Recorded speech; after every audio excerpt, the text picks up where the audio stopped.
Hey everyone, I'm so happy to see you all here today. You seem pretty happy to be here. It's the final day of the European Regional Finals here in Cologne, Germany, hosted by Intel Extreme Masters. We have so much content for you guys. What's going up on stage is only a fraction of it. We have our Twitter, our YouTube, and our Facebook, where we have tons of great information for all of you guys out there, and all you guys sitting in the audience too. So I'd really like to welcome to the stage one of my best friends and one of the most famous faces in League of Legends, Mr. Rivington Bruce Bislin III.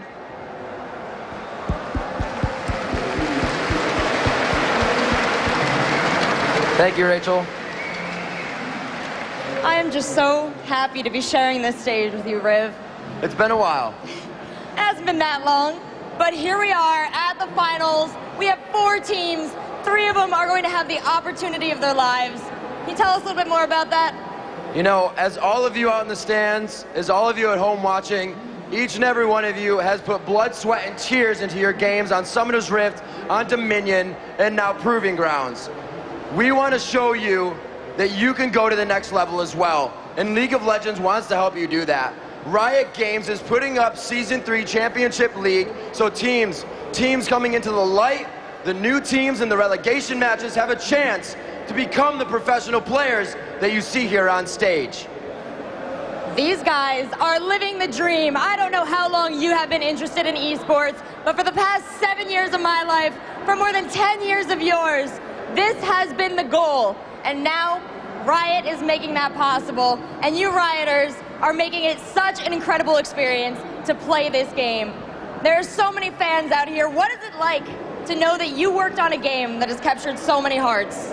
You know, to see everybody coming out time and time again, the same crowd, the same amount of people crowding into the seats, and only standing room now around this booth, the fire marshal having to shut us down. We love all of you so much, and this is all because of you. We would not be here if you fans did not care so much. In League of Legends Season 3 Championship Series, that league is going to turn the tide of esports. Real careers will be made out of video games. The esports league is going to be true. It's been here for years, and we're about to solidify it with professional teams. This is real, and it's happening in 2013. Behind us, we have the brackets for today. We have a first, second place match that is sure to rock the foundation of competitive League of Legends. But not only that, our third, fourth place match, I would argue, is even more exciting. These guys have their livelihoods on the line. Only one of them will become a Riot professional team in the Season 3 Championship, and one of them will have to wait for another opportunity. You know, Rachel, all of you here watching, the many, many thousands at homes, the many, many millions of viewers over the year, this is all a culmination of these teams' hard work, your support, and now you need to cheer your team on for the European Regional Finals happening today in Cologne, Germany. All right, Rivington, thank you so much. It's always a pleasure to share a stage with you. I'm going to send it over to our man in the audience who has one of our precious fans with him right now. Thank you very much, Rachel, for that awesome introduction here. And I'm out here for another map bet. And let's go to introduce the lucky member who has a chance at winning this awesome shirt. My name is Zeno. Okay, Zeno. Yesterday we saw some really exciting matches. We saw Moscow 5 and Fnatic go head-to-head. We saw Fnatic be the 3rd team in the history of League to take a map from M5 on an offline event. M5 obviously coming out the victory of that one. Then we saw CLG versus SK, where the first game was really one-sided. However, the second game was very close. Who do you think is actually going to win this one? I was really impressed with how Fnatic performed, but my vote will go out for CLG. And keep in mind, though, this is, as Rivington was just saying, for the Season 2 Finals and as well the Season 3 Champion Circuit, so this is a very big match. Yeah. All right, Rachel, back to you.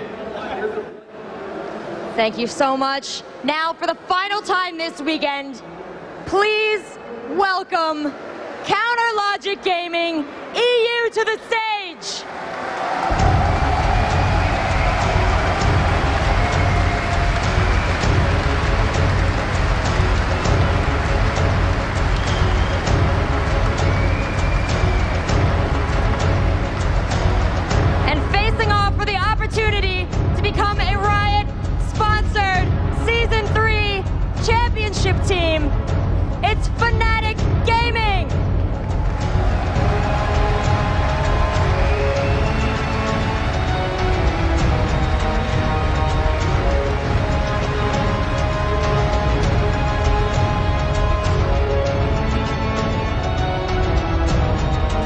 Okay, Peke.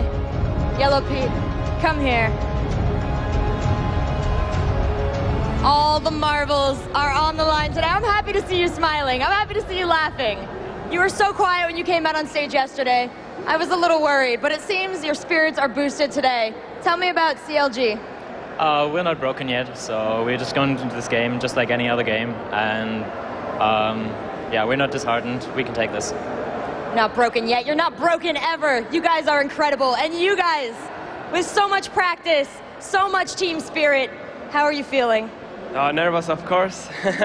Confident but nervous at the same time. And what have your coaches said about this? Are they putting a lot of pressure on you? What is Del Papa saying? He hasn't really talked to me since yesterday, so no, we're just handling this ourselves. We'll reforge that relationship. Fnatic, when you get together last night and you talked about today, I can't ask you your strategy, but I can ask, what is the team saying? Are they feeling confident? Are they talking about winning? Are they just talking about making it through? We know we can win. All right, guys, let's see if you can put the money where your mouth is. Get back in your booths. Let's start this game. We have two casters out in the crowd, out at their booth, who are ready to entertain and ready to bring you this game. Guys, take it away. Yeah, welcome, ladies and gentlemen. We are pretty much in the crowd. The crowd is slowly invading the stage right now. Yeah, it's collapsing it around us. It is going to be Fnatic versus CLG, and my God, we saw some epic, epic matches yesterday. They're going to have to rise to the occasion today. There was a massive player party last night. You've probably seen it advertised on the stream. It was the place to be. And these teams, they had to pack themselves up early. You know, I even said to them, CLG afterwards, it's like after the game with SK, they were all so down. I was like, don't go to that party. Just go home, go to bed, sort yourselves out. Yeah. You know, I came in, Fnatic were there. They left really early as well. They were literally putting in an appearance. I think it's like a public appearance. I'm here, and now I'm gone. So everybody, they take it so serious, and there's so much on the line for this game. Oh, yeah, I actually remember talking to Ocelot after day 2, and he was like, yeah, I have to go wrangle my team. They're going to go out and party after we just won our quarterfinal match, but can't have a semi to play, guys. So the teams with the most discipline that keep themselves well-rested and show up, ready to perform in the morning, is the team that's going to ultimately do better here. And oh my gosh, this match. I mean, you can just sort of tell if you talk to the players, and we've said it back here, you know, over and over, how much these games matter. But if you actually come out and you talk to these players, you really do get that feeling. We're not just kind of just blowing hot air. We're not faking it. These guys care so much. You saw SK crying after their victory last night. You've seen these guys just, they know that this means so much. These are the most important games of their careers, the chance to be true professionals, and the shot at the $2 million prize pool in October. Everything is on the line for these guys. Yeah, and they're feeling the pressure as well. Oh, I can see the team chat going on, and these guys, they are feeling the pressure, but they know each other. They've been around the circuit for so long with each other. They met each other in DreamHack, and CLG 2-0'd them there. They did. It was a pretty one-sided match, if I remember rightly. I think it was me and Joe that did that one. Yeah. The matches kind of all blend into one, because we were talking about it before, and it was like, have they met before? Actually, yes. We were both there. You were ready to say they hadn't, and I was like, well, they were both at DreamHack, so let's see. And then you looked it up, and so, you know, I got that. But yeah. Stats are there for a reason. Of course, yeah. Thank you, Internet, for knowing things that we don't. Indeed, indeed. So, I mean, you can tell the nervous pressure on these guys. You don't know, but they're still awesome. Thank you, guys. Thank you very much. But, yeah, I mean, you tried to talk to these guys. I don't know whether you went and tried to speak to these guys. So what words do you say to them? And after this game, I don't know. I spoke to the guys, the Riot guys that are backstage, you know, they're obviously keeping things running back there. And it's just like, you know, these players, after this match finishes, you're going to get one team jumping up and going yampy on stage, but the other team is going out the back. And what do you say to those guys? You know, well, out of the Season 2 Grand Finals, which is, effectively, this is a $2 million game. Yeah. Because, I know, obviously, you know, they might not win it when they get to LA, but they're in with a chance if they qualify. Of course. And that's a huge game. I mean, it's $1 million for first place. That's $200,000 each. That's life-setting money. That's a really good amount, I would say. That's a pretty good amount. And then you are salaried for a year as well with a chance to win even more money. Oh, absolutely. I mean, these guys absolutely want this win.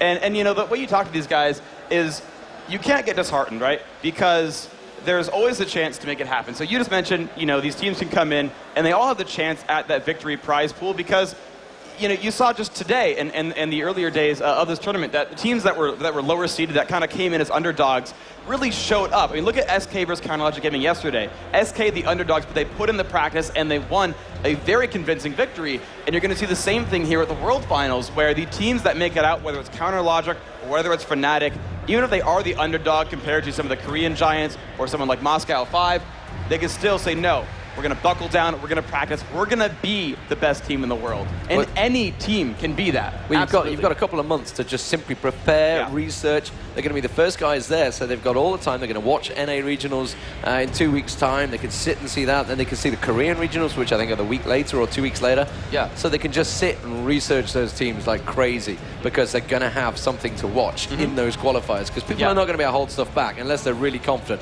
We are into the picks and bans, though, so let's get things underway. Jace, Alistair, and Shen coming out from CLG. No shock there. We saw Jace, absolutely phenomenal. Soaz played it so well on that top lane. Interesting to see CLG banning out Alistair, though, and the blue side banning out Shen, which is a surprise. And Nivea, Aurelia, and Maokai, they are not surprising. Wicked, Froggen, and of course Snoopy on Maokai, which immediately changed things for the jungle. Snoopy's going to have to switch his jungle up. Nocturne is available, but these getting locked in straight away, which Malphite being left available. CLG has been using that so heavily lately, but there we have the bottom lane of Lamia, or Yellow Lamia, as he renamed himself in your honor, I believe. In my honor, I because kept calling you kept calling him Yellow Star, yeah. And there's going to be N-Rated down that bottom lane. N-Rated forged a fantastic partnership, ironically, with Yellow Star on the bottom lane for AAA. Yeah. This time, though, you know, we saw him with that Leona. That was at the CBIT World Finals. And again, it looks like he seems to have forged a brilliant partnership with Lamia. And maybe it's because Lamia actually changed his name. That actually might be the reason why. That if your name starts with Yellow, N-Rated is your support, and that's going to work out great for you. It's a thought. But I really like how these picks are already shaping up. N-Rated just constantly taking up that Leona. And, you know, normally we don't see support bans very often, but CLGeu Gaming, if they don't do well this game, they might want to consider a Leona ban, which might be a first for the Challenger circuit. I don't think I've ever seen Leona ban. I'd be surprised. I know Crepo likes running Lamia. Wow. He likes running Lamia. He likes running into Lamia, I think. Likes running Leona. So, oh wow! So this is the first Cogmore of the tournament, I believe. And we talked about it. We talked about it last night. The Cogmore Nunu, how strong it was in Poland and how strong it was at DreamHack, and yet we were surprised it's not even been used here, because nothing at all has changed. It's just fell out of favor. It's just, you know, they have that flavor of the month going on. Yeah, and this tells me right now that CLGeu Gaming took a step back last night, and they're like, guys, we know we have what it takes to be the best team in the world. We know we have that kind of skill. They know that. They know they're exceptional players. And they said, okay, what have we done that's worked? What do we know that works? We haven't done Kog'Maw yet. We haven't tried it. Let's bring it out here. And I'm a little bit surprised because Fnatic immediately opened up with an aggressive combination. They went Leona Ezreal, which says we're going to go right off the bat for pressure. They're going to push out for some damage a lot. And normally Kog'Maw's a little bit of an unsafe champion. Kog'Maw, he doesn't have any really big escape moves. He's a little bit squishy early on. But ultimately, if he gets to that late game state, he's just a behemoth, and he's so hard to stop. He deals so much damage. And so CLG knows there's an aggressive lane down there, and they're like, that's fine. We trust Yellow Pete. Yeah, so Rumble getting locked in for that top lane, which was, you know, like 2 weeks ago in Poland, that was like the insta-lock. You had to have Rumble. Obviously, he had a nerf, and a few things changed.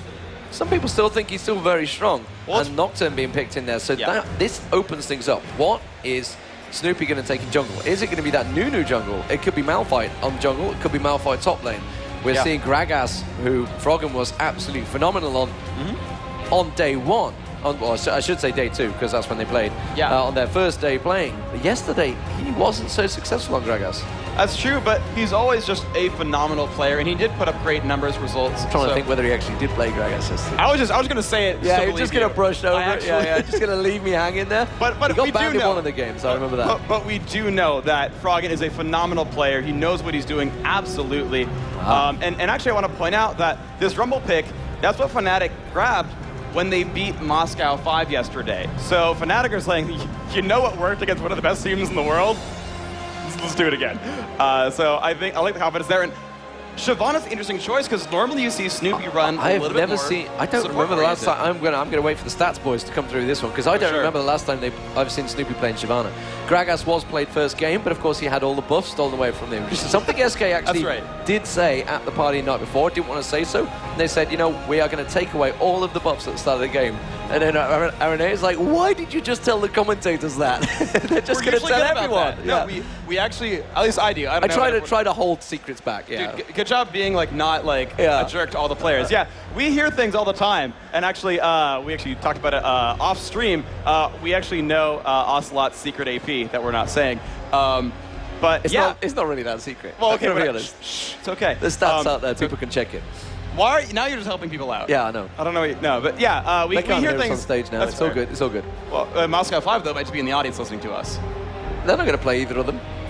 Whatever. Oh, anyway, SK, yes, of course they are. We just talked about SK. Oh my gosh. Okay. Anyway, but yes, we hear things all the time about what these players like to do, and we generally keep it under wraps. And then when it comes out, we're like, aha, we knew about that, wink, right? Like Cyanide totally told me he's going to pick Nocturne this game. But all right, coming out, you see the lineups here. Ryze and Rumble are going to be the solo laners here for Fnatic. They've got that Ezreal Leona bottom lane, and in the jungle is going to be Nocturne. This team has a lot of long-range aggression. In fact, the only one who's not long-range, oddly enough, is going to be that Ryze, played by Xpeka. Meanwhile, Counterlogic Gaming's line up a gigantic meat wall in the front with Nunu, Shyvana, a little bit of Gragas, and Malphite. And behind all that is a blood-boiled Kog'Maw. That's going to be a scary thing to deal with. That said, the entire team of Fnatic is going to be scary as well. How do you want to call this one? Well, does this mean CLG going late game again with the Kog'Maw Nunu? CLG going late game? Yeah, I mean, it's surprising, I know. They never normally do this. It's a completely out there tactic. But I think that's probably what they're going to go with. Ryze so far undefeated. But let's get over to Rachel on the main stage and let's get things underway. Thank you so much, guys. These teams need you now more than ever. Fans of CLG! Fans of Fnatic! Get ready for an incredible series. D-Man, Freak, it's all you guys now.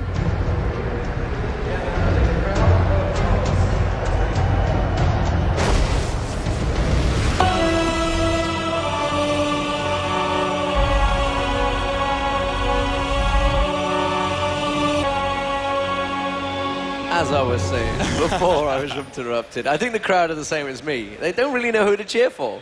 I kind of want both teams to win. I'm going to be so sad at the end of this. I love these guys. I've known them so long throughout this year-long season that I've got to know all the players. And like Fnatic are such nice guys. You know, you meet them, they're all just big, cheery, smiley guys. All of them. And then CLG as well. And it's just like, one of these teams are going to be so sad, and one's going to be so happy, and I just don't know which one to go to. Do you go congratulate them, or do you go commiserate them? I don't know. I mean, I just want to go up and kind of hug all of them. You know, I met Fnatic over a year ago, and it was like, man, you guys are great. Like, back when they had Shushay's running around as Gragas, like, and even still without him, like, everyone on that team is just so nice and fun to deal with. And Counterlogic Gaming, only met them a little bit more recently, but they're also just awesome people. You know, as a fan, I want to cheer for both teams. As a commentator, I want to cheer for both teams because I want to see excellent games.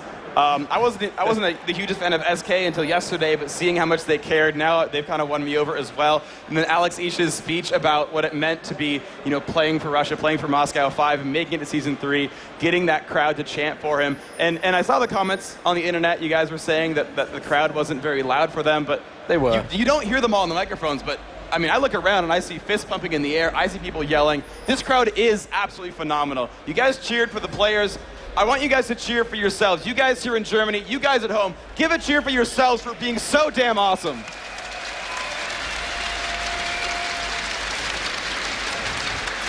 So let's get things underway. If you've just joined us, where have you been, man? You've just missed the start of the game. Well, we're only minute 58 into it, technically. For the blue team, it's going to be CLG, and Fnatic are in the red. If you are unaware of what this game is, you may have been in a closet for the last year, because this is the Season 2 third and fourth place playoff. Technically the most important game of the day, really with a chance of not only just winning $25,000 or $15,000, which in itself is a pretty damn big amount, to be fair, between these two teams, but also with a chance of getting to the Season 2 finals for their $2 million tournament and the Season 3 place guaranteed for pretty much a year of your life playing League of Legends, which honestly, I'd be very, very happy with.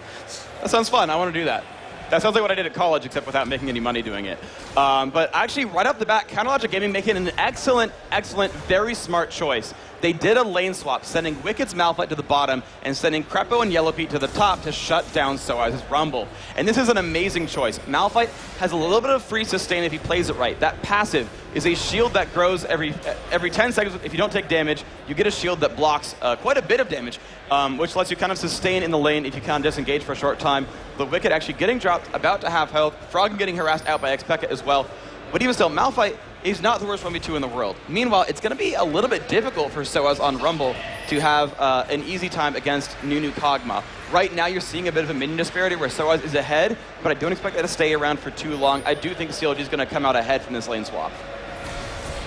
Yeah, as it is at the moment, you can see a possible gank in the middle there. Snoopy's not really going to be able to get in it. The difference is the fact he's so used to taking like crowd control in junglers, he's now playing with Shyvana. He's just going to have to run in, get that exhaust down, and hope they can land something. And obviously with Gragas there, you've only really got the body slam or the barrel later on. Cyanide going very low on red buff there. My word, just about getting away with that one. He's going to have to go back. Very lucky that the fact there is a ward on the race there, that Snoopy didn't even come around there. He could have just popped around, taking him straight out. But this is the traditional lane swap we've been seeing throughout the team tournament, probably for the last month, I guess, is we have seen the bottom lanes going towards the top and the top lanes going towards the bottom. The question is, who is going to come off better? Is it going to be Wicked down the bottom with Malphite, or is it going to be Soaz at the top here with Rumble? You'd think Soaz has probably got a better chance of keeping them away. As I say that, Wicked gets dived on and ignited, and that's going to have to force him back. And that's going to be a creep wave that's going to get pushed forward quickly, so there's going to be a lot of damage done to that tower already. Yeah, but I think the ultimate advantage here, I think, still is going to go to CounterLogic Gaming, just because I just feel like the ability to last hit minions from far away is a little bit better for a Malphite. Soaz has to rely on a skill shot there from Electro Harpoon, and if he gets it right, he can land those minion kills, but it's just a bit more difficult overall because they can get body blocked, and just the general ability for Nunu Kog'Maw to chase something down is a bit higher than the chase potential for like a Leona Ezreal. And, you know, Malphite can just land those Qs for certain and make sure he gets some last hits. And you're seeing 16 to 11. Actually, Soaz right now in the lead, but now Wicked gets the last hit at his turret, and we'll see how this pans out. Yeah, Wicked actually using teleport to get back down to that bottom lane pretty quickly there, harassing on towards Lamia as well, getting the ground slam, making sure he hits N-rated at the same time. So he's kept them back quite well with that one. And you're also seeing Nocturne gathering in the middle lane, and we can see Snoopy in the top, and here's the middle lane. They're going to dive on towards Froggen. The Rune Prism already used the Fear proc, really sent him the right direction. Froggen could well go down for this one. He certainly will, and that's going to be first blood, and it went to Peke in the middle. Very nicely done. And a really, really good move by Cyanide. He read when the cooldown was going to come back up from Body Slam and made sure he stood right in Froggen's way, put on his spell shield to make sure he would not get slowed, and just ensured Gragas could not make an escape there with Body Slam. But it's always unlucky, because that Fear Leash could send you in any direction possible, yeah. and it just so happened to turn him completely away from the turret. So, you know, the random number generator, as some of the players like to call it, getting involved there. But as it is stands, 1-0, 5 minutes into this one. We're not seeing any invades so far from either jungler. Nobody really getting in their faces. But Nocturne as a whole, YellowPete's going, Lamia's going to surely get caught out here, sorry, by Wicked. He's going to get ground slam, N-rated, had only just gone back. He's going to get the stunner towards Wicked. Wicked with no mana, can't really respond to this one. Lamia, you're going to have to change your name, man. Take that yellow out. Soaz getting pushed around a little bit at the top lane by YellowPete. His bottom lane is seeing Wicked mill around again. Actually, here comes Snoopy in from the side. N-Rated is not going to like this very much. Exhaust might still be up. There's the flash. There is the exhaust. N-Rated taking a lot of punishment right now.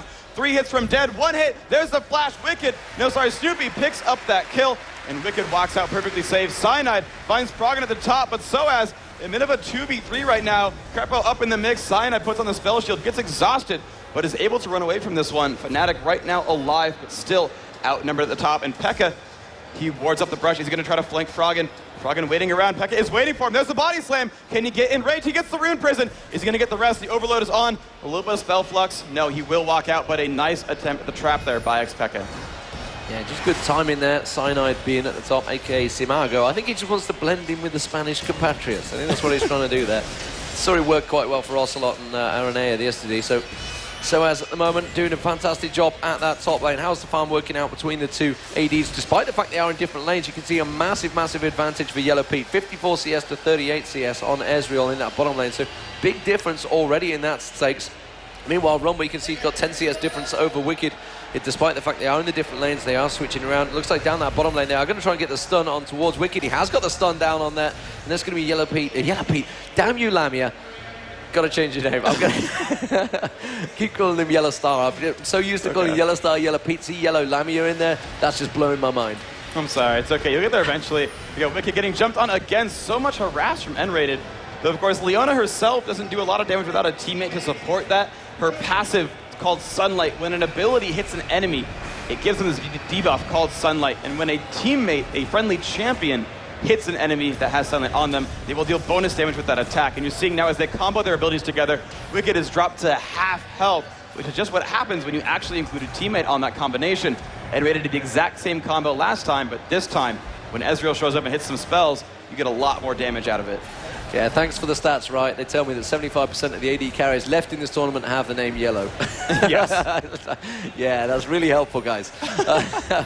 So we're currently at 1-1, 8.5 minutes gone in this game. Nothing really massive coming from it. We can see Snoopy again sneaking in. Nocturne looks like he's going to be heading towards those top columns as well. Red buff is up currently for CLG. And Snoopy looking like he wants to get on them here.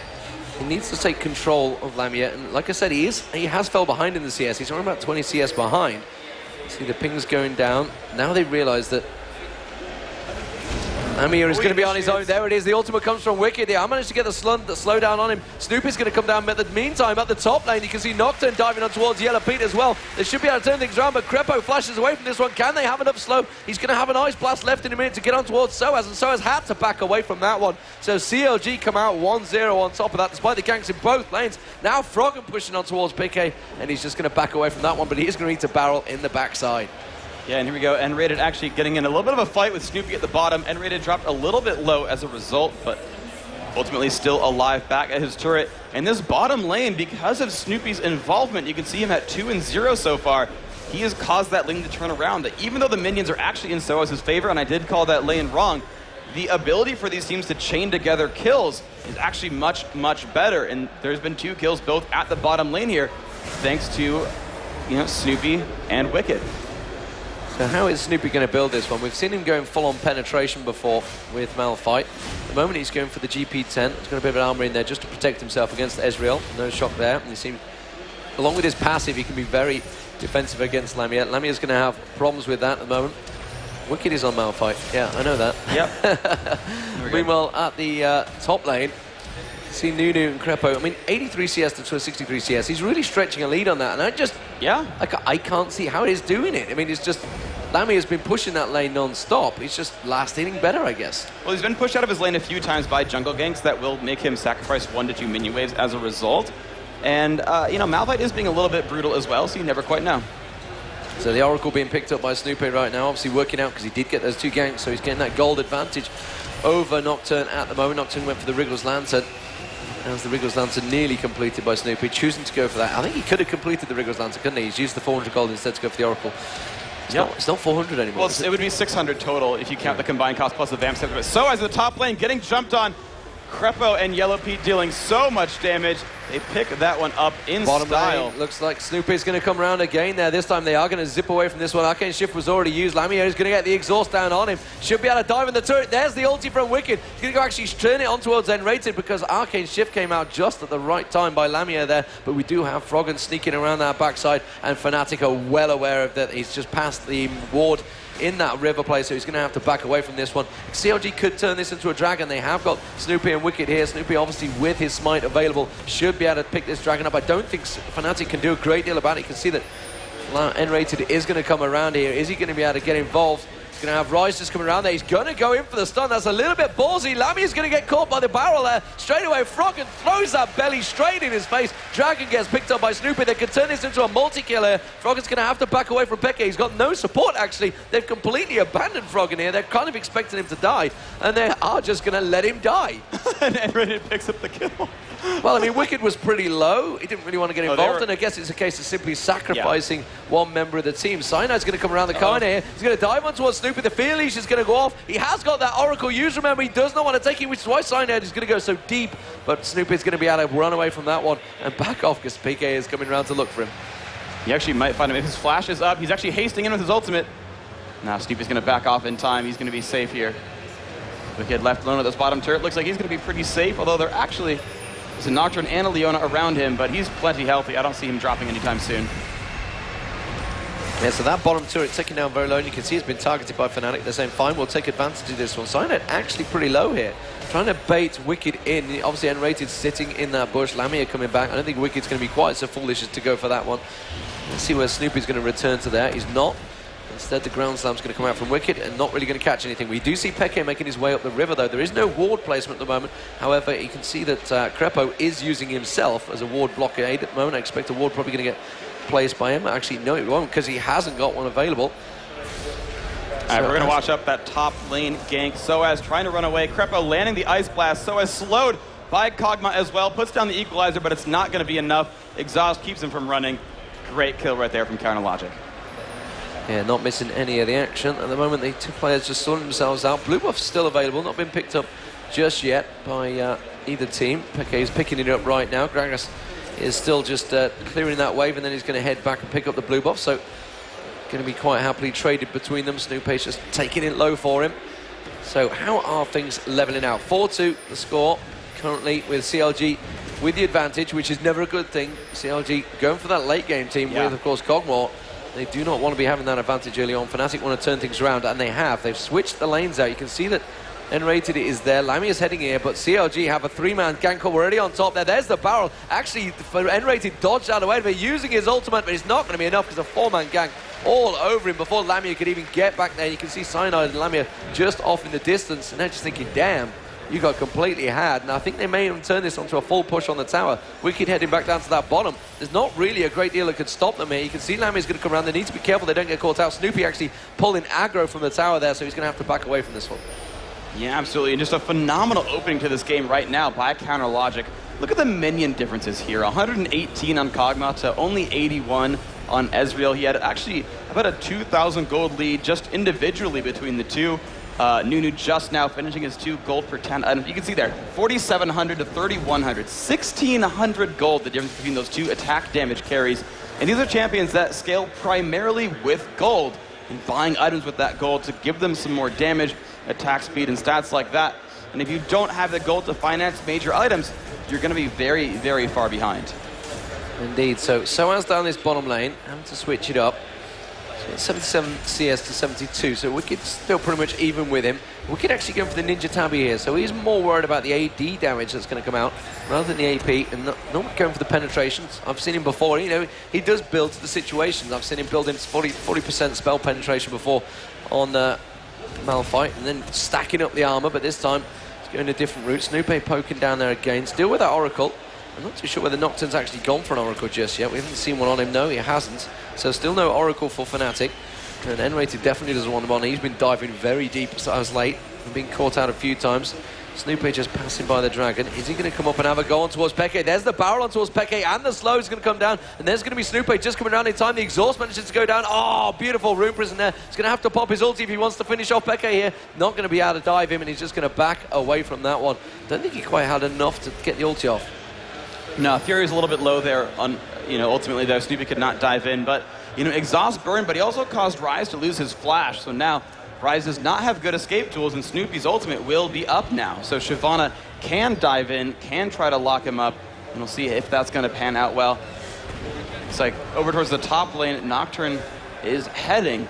Might actually cross paths with Snoopy at the top lane. We're seeing Lamia trying to catch up in minions. About to break 100 minions, but broke that at 16 minutes in. And I realize CLG's been being very aggressive and shutting him down. But actually, the dive in on Froggen right now, so much damage being dealt. He's going to flash and break that fear tether. And Snoopy is around waiting to defend him as well. Froggen's going to get out completely safely. Wicked actually shoving this right-hand side lane as well.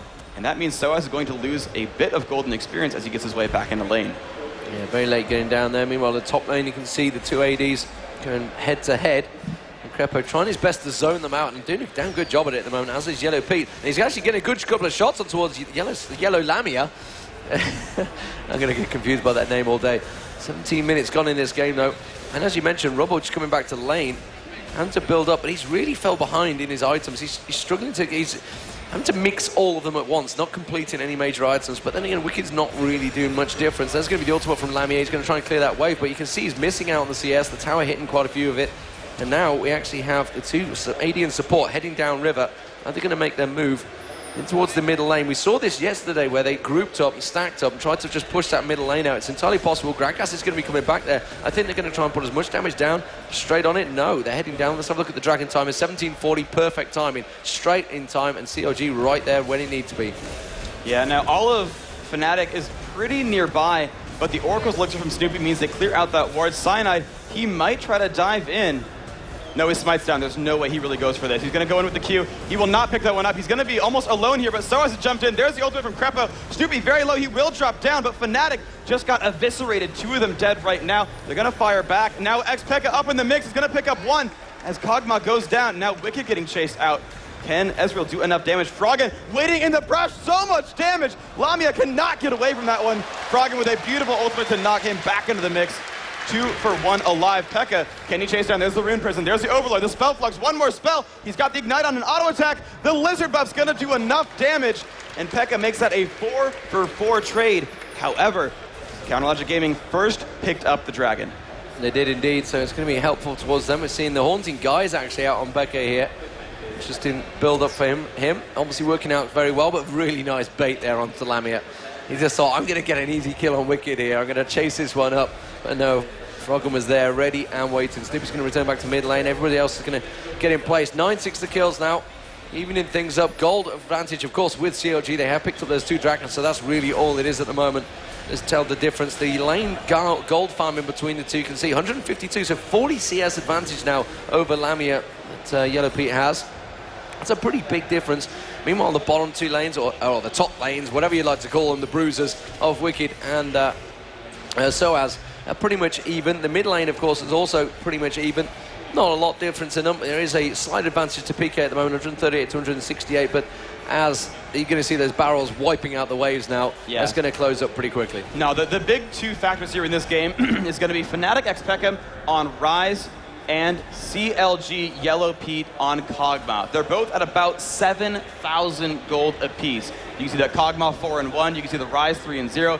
He's coming up to that top lane to actually flank on his opponent. There's an ulti just got spotted as well. Yeah, there's an ulti on the bottom lane as well. They're having a little tit for tat back down the bottom there. But, XPK was trying to get involved. That's Rumble already used his ulti down there, so he's going to be a little bit careful. Wicked has obviously got his available. He's going to continue pressuring on him. As it stands at the moment, they are very even, and that top lane's now got a 3-man stack in it. You can see Snoopy is there ready and waiting to go. Actually, getting a bit of damage down towards Lamia there. Lamia forced back, and that's going to give him problems, which is why you can see Peke heading up the river. And the ping goes down from Fnatic. They want to dive this one. They are not aware that Soaz is there, though. And there you go. Peke's going to come around the backside. Now they spot Snoopy. Now they realise this is a mistake. We're going to see the absolute zero coming out of the bush. He's not going to be able to hit anyone, though. He's going to turn it into an exhaust straight away. N-rated does manage to get a kill, though. Peke taking down Yellow Pete. This is Fnatic diving on them. Beautiful stuff here. They're going to surely get onto it. Snoopy is going to lose his oracles as well. Actually, he'd already lost in the last fight. But Wicked is going to have to try and come in. A little bit late with the teleport there to come in and support the right time. And Fnatic picking up a couple of kills for nothing. Well, and that was a fight that was purely based on timing. Xpeka was there at the exact right time to get those 2 kills, and he was there 10, maybe at most 10 seconds earlier than Wicked and Froggen. If Wicked and Froggen were there, that could have been pretty much an ace. I mean, Soaz was in the bottom lane, so Soaz wouldn't have died by any means, but it was like a 3-second margin on if CLG had showed up a second sooner, they would have picked up all those kills, but Xpeka was just there, and he is commanding this game right now. 5-0, picked up a double kill in that exchange. Yeah, death by grasp on Froggen now. It's something that he didn't do yesterday. Didn't go for that early on. For the Abyssal, and then straight for the... Was there Rabinon's Death Cap, wasn't it, on Morgana? We were just saying how he kind of built it wrong. This time he's building it definitely the right way. But Gragas has certainly been the right way that it's been used lately. As it turns out, 5-0-2 Peke is doing a phenomenal job. And they look like they're maybe going to come around the side. Oh, straight into the ward that Wicked had only just placed in that dry bush. And just backs away from it. We go have Gragas maybe trying to cut off his path here. And Crepo and Yellow Pete now switching to that bottom lane. Switching things up. And they're going to try and pressure on this turret. And there's nobody to actually stop them. If they can push this very quickly, they'll certainly be able to get a bit of damage down on this turret. You can see it's already pretty low. And then it's only going to be Nocturne, so it's going to be able to push onto this one. CLG may well be able to pick up their first tower of the game here. Almost certainly will go down now. You can see that there's fireworks coming out from probably the best Kog'Maw skin in the game. And then again, there is Butterfly Kog'Maw. I can't really hate. But, dude, you don't like Butterfly Kog'Maw? No. Sorry, Monarch. It's too big, easy to target. Dude, whatever, man. It's like Teemo, Global Taunt. It's fine. Global Taunt. We can see Froggen actually maybe going to sneak around the back. No, he's not going to go through the tri-brush there. Just actually going to dash through the Dragon Pit. Wicked, meanwhile, is just keeping Lamia and N-Rated busy at the top here. N-Rated's futile gesture of trying to get in there, but the Sunfire Cape do more damage, I think, in return. We do see Froggen returning. This mid tower is very low. Piqué is going to be all over that one very soon, but where is Lamia going to go? Lamia's, Yellow Pete's just been back to buy. We could get a glimpse of the items. You can see he's built up that Phantom Dance already. The Infinity Edge nearly complete as well, so he's doing a fantastic job. Nearly hit 200 CS. At the moment, though, Piqué way ahead at 214 CS, just picks up the Abyssal Scepter. Yeah, so he is going for that penetration build. He's got 68.5 technically flat magic penetration. So anyone at 70 magic resist actually has 0 when they're fighting against Ryze. In addition to that, his Spell Flux actually reduces magic resist when it hits people. It's going to reduce that by 18. So if you have like 80 magic resist, 90 magic resist, it still doesn't matter. P.E.K.K.A.'s going to do full damage on his abilities to you. That's exceptionally, exceptionally painful. He is a bit squishy. He doesn't have a lot of health and durability on his build. Actually, Wicked being forced to flash out, caught out by Soaz there. And again, the major factor here for Fnatic is this Ryze. If CLG can pick him out, and they have some assassination here. They've got Malphite, they've got Gragas with the Deathfire Grasp. They can assassinate this Ryze. But if he doesn't get picked up, it'll be like SK all over again, where that Mage is going to carry that game out. Yeah, they're having the CLG trading the Dragon for the top turret here. Quite happy to take that one. They realize they're not going to be able to hold it. I think Fnatic realized they didn't really have the timing down to get there in time, so they're going to take a turret. And honestly, from my standpoint, I always prefer to take a turret, because at the end of the day, it's taking an objective away from it. Yes, there's a bit more golden experience coming from the Dragon, but taking out one of those objectives, taking out that top lane. But if CLG turn it into stealing this blue buff, you can see Ryze is just there, Nocturne in the distance. They do put the ward down. They're going to be very much spotting Piqué there. Piqué's going to come around. They're going to get a little Rune Prison on Crepo there. They do take away the blue buff. It went to Froggen as well. Perfect target as well. And there's the Ezreal ulti way too late. Yeah, it was a nice attempt, but ultimately, Counter Logic Gaming. And it's interesting because I was just going to make the point that, you know, taking a turret often is better because of what happens around that. Or, oh my gosh, Wicked taking a lot of damage, must ult out, he's going to be safe. But the things that happen around taking a turret is you tend to clear out a few more minions, your opponents tend to miss out a few minion waves, whereas when you're at Dragon, you're not really denying anything, you're not picking up anything extra, you're just getting the Dragon, and you're just, you know, taking that off the map. But Counter Logic Gaming took a Dragon right by a respawning Golem buff, so they actually did take up a secondary benefit when that happened. And now Cyanide, can he steal this away? No, that will be the Golem picked up for Snoopy here. So Trinity Force just completed there by Lamia, and Fnatic again a little bit too late on the timings to get around on this blue, and actually Cyanide hanging around, so he wasn't sure whether they got it or missed it, or whether they were just too late. Didn't see whether he saw it going from them. So now CLG with both blue buffs. Froggen needs to be a little bit careful. There's 4 members of Fnatic heading in towards that mid lane. 5 members now. They're going to try and stack up. That mid turret is very low, definitely diveable. They could pop it down very quickly, and CLG would be able to get poked away from it, and that's what Lamia is trying to do there. You can see the Kog'Maw ulti just keeping them at bay. Meanwhile, the minion waves on top and bottom just pushing each other, so this is where really the action is going to be. 26 minutes gone in this game, 9-8, just 2k gold difference, which really is absolutely nothing between the two. As it is, we see the CLG are going to push on this one. There's the explosive barrel coming out. It wasn't towards Piqué, and he's still getting poked on by Yellow Pete. Can the ulti continue hitting him? He's got the eyes, got the vision. Not going to be enough, though. They're going to have the minion wave to creep up. They could try and turn this into a turret as well here, CLG. Fnatic are having to back away from this one. Yeah, a really good initial opening there. Froggen pinned X-P.E.K.K.A against the wall with that explosive cask, and that just allowed Counter Logic Gaming to just pelt that Ryze. And as the major carry on that team right now, actually, Fnatic wants to go in. They put down the equalizer, but it kind of misses. They're all going to dive in. A lot of damage being dealt everywhere, and Meta getting low. Crepo, oh, Lami's going to pick out Snoopy first, though. 1 death goes on, but Yellow Pete's going to fire back onto Soaz, a 1-for-1 trade. Which is actually surprising, because they went in about 3v5 there. Fnatic were not ready for that. They were just all, 2 of them were at the back heading away from that one. P.E.K.K.A didn't really get involved in that fight, and yet they did still manage to pick up a kill. Obviously, the tower damage helping out a little bit there, but they are going to continue pushing on. Yellow Pete's surely going to take this turret down this time. Blood Boil goes on him. Is Wicked going to be able to catch anyone out? Because he's got the unstoppable force ready and waiting to go. If anyone were to step just a little bit too close, P.E.K.K.A almost certainly will be the target right now. Stood right next to Lamia. That is dangerous, dangerous territory. Those two need to be separated at all times. Oh, yeah, and right now, actually, Froggen's ultimate is back up. They actually could have gone for a dive there on Rise and just hope Xpeka would not juke it to the side in time. But there is a lot of damage available here for CLGeu Gaming. And actually, just a quick update, Froggen actually is maxing his W. I actually forget the name because I'm great at this game right now, but is actually maxing Drunken Rage second just for the extra attack damage and the damage reduction. So he's actually leaving Body Slam for last, because Body Slam also scales off of attack damage. So as long as you actually have Drunken Rage on, you're actually still increasing Body Slam's damage. So you can see the item builds getting completed by Yellow Pete there. He's got Phantom Dancer and Infinity Edge. I wouldn't say Holy Trinity, because Last Whisper has to go in with that one. It's pretty much the Holy Trinity of an AD carry right there these days. But it's not Trinity Force. No. So I don't know. I don't know, man. Well, you don't get tons of damage out of it. I feel like Ezreal's build is much more attractive. I'm sure you do. Just say. Will of the Ancients also been picked up by Rumble, so that's going to help out when he gets closer in those team fights alongside Rise. 5-0-3 currently, Peke. And obviously, Yellow Pete sticking in that distance of 5-2-2. I just feel he's going to turn a lot more into this one. In the gold terms, you can see they're both at 10.5k. Really quite far ahead, though. But look at the difference, though. Yellow Pete over Lamia is huge. Huge, huge, huge. Yeah. 3k is a major item. Oh, absolutely. It's a full Phantom Dancer at that point. You could see, you know, if he had that 3,000 gold, he'd have a Bloodthirster right now. And then I would consider the items about equal. But ultimately, Yellow Pete, he's still just the force to be reckoned with. And the cool thing about CLGeu Gaming is that even though Froggen's not quite as damaging as Yellow Pete, he's still got the utility. He's still Gragas. He's got explosive cast. He's got great mobility. He's going to provide a lot to his team.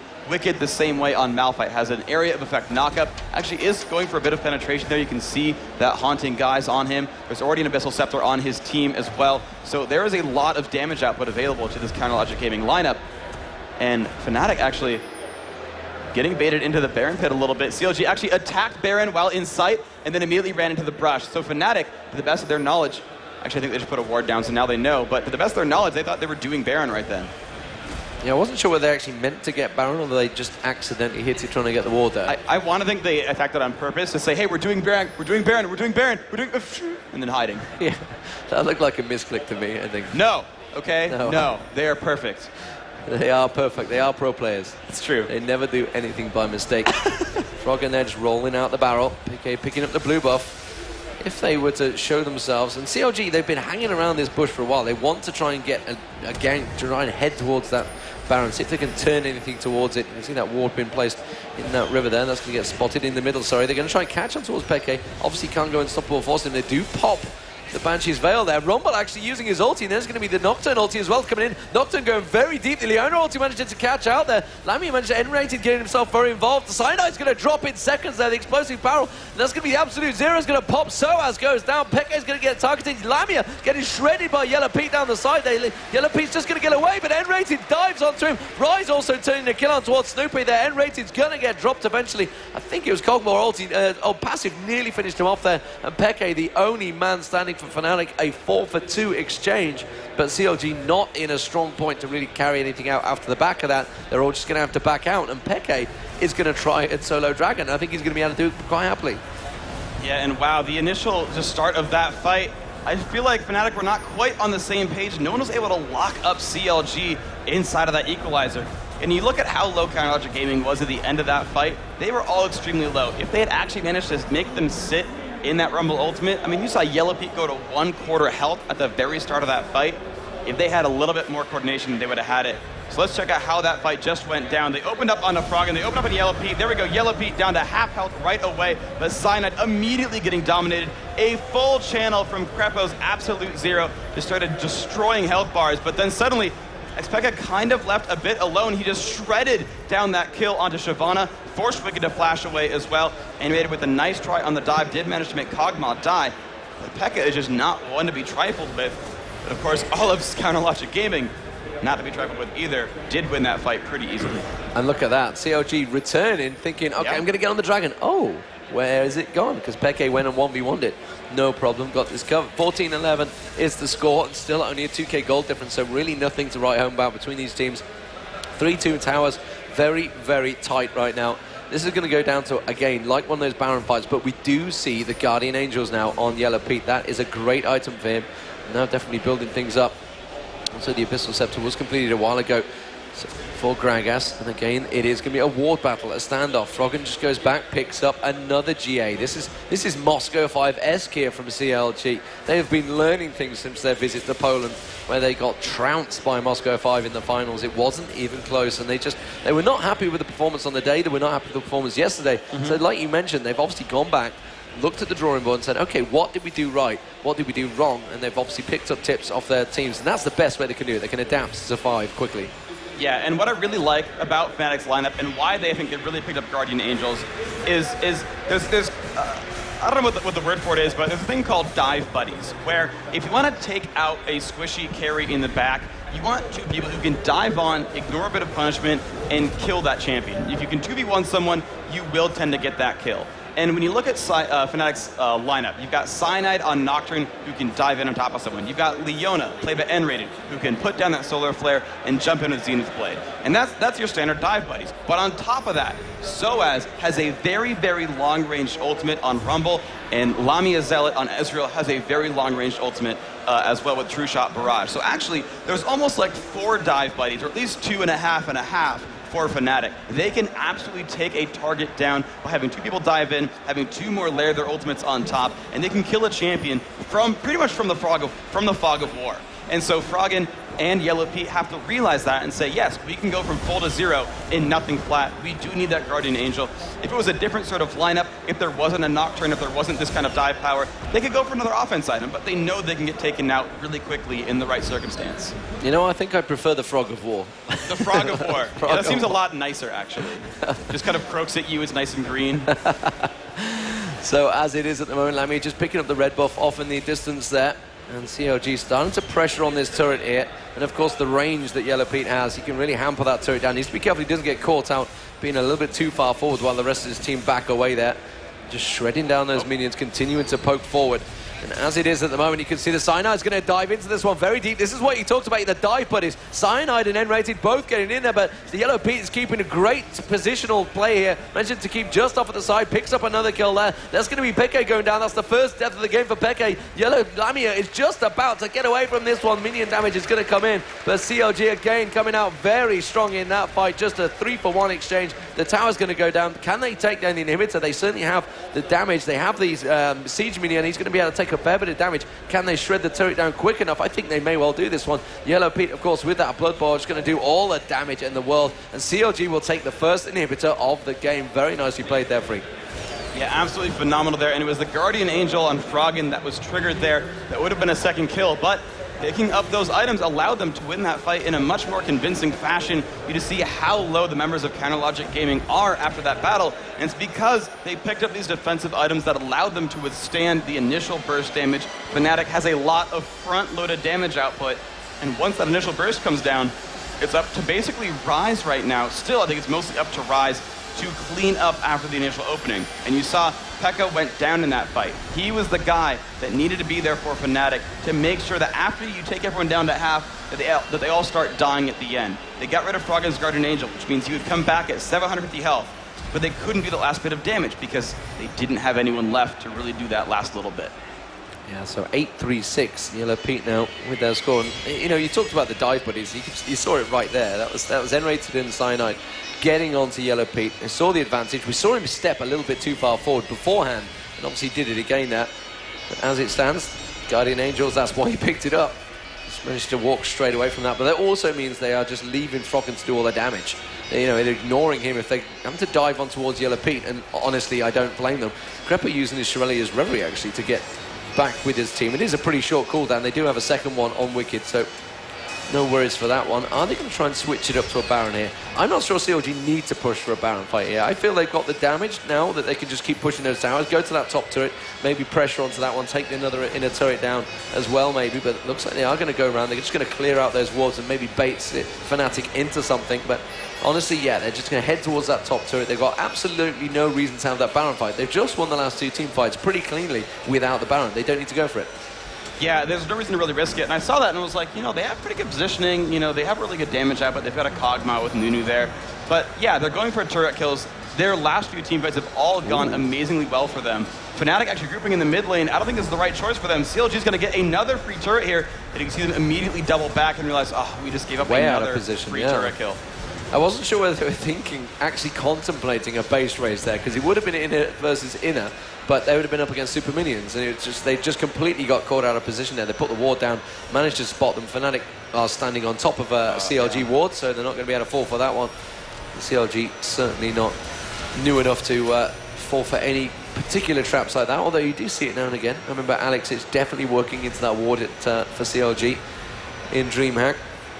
It's an epic moment, but as it is at the moment, CLG just quite happily pushing all the lanes. You see top lane, bottom lane, both pushed in. Super Minions pushing the mid lane, can do it itself. They're going to go pick up a nice easy dragon here, and there's not a lot Fnatic can do about it. Fnatic are going to have to start turtling up. They need to pick the right point to be aggressive. Yeah, well, right now it's Dragon. So a couple easy advantages. They've gotten all the 6, actually not all 6. They actually have one on the right-hand side. They've got, most of the outer turret's gone. There is the dead inhibitor. So one good thing for Fnatic actually is with that dead inhibitor, they're able to farm minions kind of for free. But that said, that one minion wave of farm does not account for all these jungle monsters that are going to keep respawning. That counter logic gaming can constantly just take away and take away. They can steal all the buffs away. Froggen's going to get this golem right here. They're able to steal golems and lizards if they need them, and they're able to really bait for Baron as well if they need to. Yeah, Last Whisper just being picked up as well by Yellow Pete. So now the Holy Trinity of items, as I was calling it earlier, has been completed. However, that Bloodthirster, of course, on Lamia means he's going to have a little bit of survivability. He has got the pick in there as well. We're just going to go probably for Last Whisper. I don't think he's going to switch to Infinity Edge there, but looks like the Baron is going to get poked at. It's not going to get started yet because Crepo's just going to clear out those wards. Meanwhile, in that middle area, I'm just going to have a look around. Let's have a look through the item build. We can see Frozen Mallet on Nocturne right now. I mean, that's definitely the right way to go, get the hit points in there. And again, CLG, I swear to God that they're poking on the Baron, yet they don't mean to. They're just going for the wards and misclicking. Yeah, well, they're happy to just, constantly sweep these out. Every ward costs 75 gold, and when you kill one, you get 25 gold yourself for the kill credit. So Counter Logic Gaming is just kind of bleeding a 100 gold lead every time they do this. 100 gold every single time. Again, they're getting spotted. Another ward comes down. It's the 3rd or 4th in the last 12 seconds. And I think CLG's okay to just keep wasting N-Rated's money. He won't be able to finish a Shirelli's Referee at this rate. He won't be getting any more items if this keeps happening. CLG baiting around in the brush. But again, they actually got a new ward down. They didn't see it. They're going to have to go back over and realize, oh, they did see us. Okay. And you just see if they're able to get the poke down, baiting around behind this Baron. We'll see. Yes, they got for some initial damage. There are still wards here for Fnatic. They put another one down. They do know that CLG had started this, but the Baron down to half health. They are going to give it up. They still don't want to get caught out in a potential 5v6. Baron Nashor deals so much damage in a fight that you don't want to get caught out in that kind of situation. Yeah, there's no reason to go for it yet. Like I said, they have that advantage. There's no reason to push for the fight. They're just lingering in this bush, waiting for some action to actually happen. And again, another ward. How many is that now they've managed to put down? It's just clearing it out, ward after ward. They are going to pick up a little bit more damage on Baron, and again, just back away from it. They're just hoping that Fnatic managed to stall for this one, but I don't think they're going to go for it. They're going to have to go back now. You can see that Cyanide is going to have to deal with those minions. So now they see that the smite is not there. They know that Cyanide is a long way away, and they may be able to take this Baron down in time. Are they going to go for it? No, Cyanide had to quickly react and leave a minion wave there on the turret. They're going to back away from this one. Crepo taking a lot of damage that time, though. Yeah, this is a scary place right now. Crepo is going to recall right now. They do know that they have vision control and that they are happy to just stick around and really kind of ruin the day there. And yes, they get a free recall. Now, Cyanide actually pulled back, and I don't know just how much knowledge CLG had of that, but I know that right now, Counter Logic says, look, if we actually bait and waste time from you, we have that minion wave that's going to push in the mid lane. You're going to lose a lot of those overall.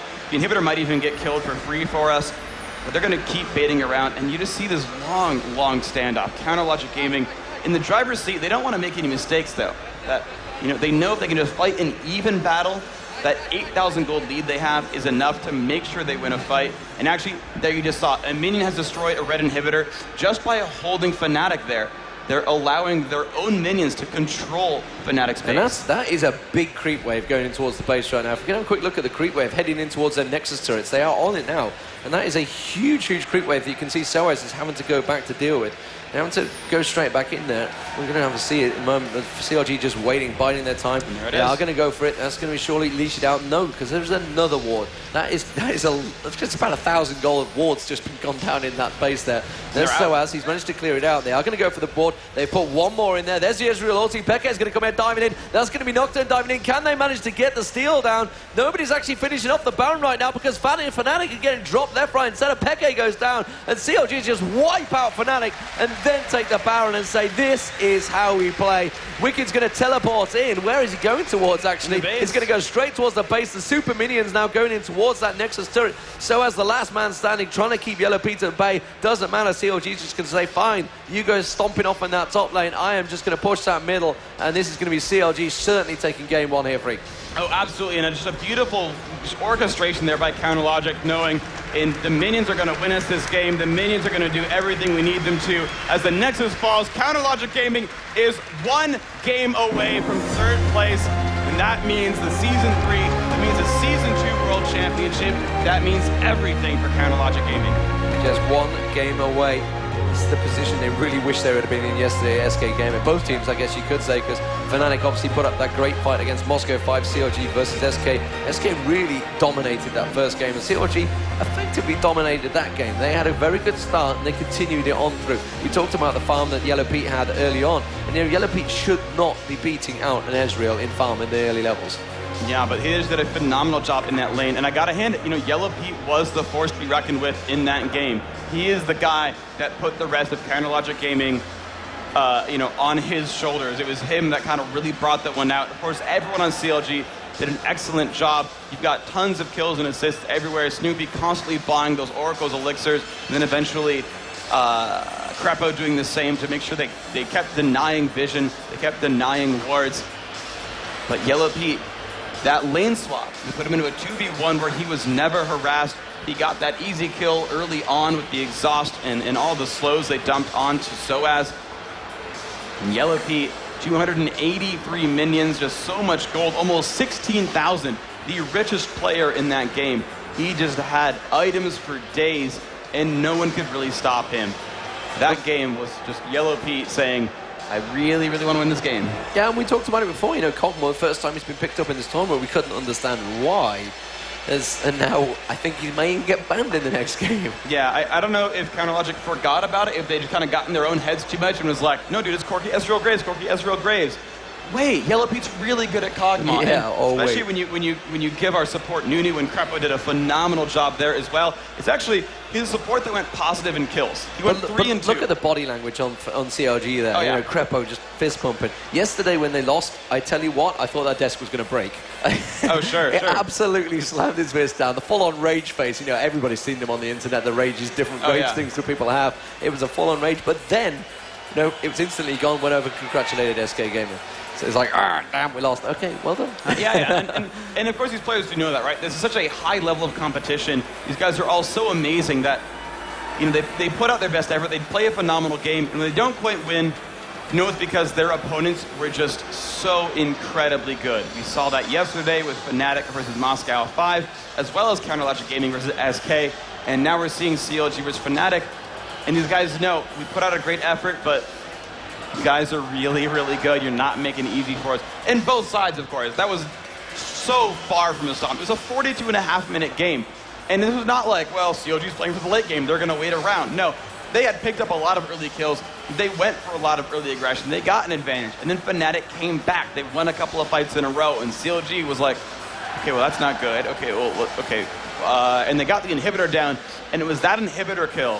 I mean, on top of Yellow Pete being a boss, but that inhibitor kill, the minions, I think, were the second MVP of that game. And you saw the patience of CLG, where they said, look, our minions are going to be awesome. They're going to take the inhibitor back down. They're going to take the Nexus for us if we'd really like.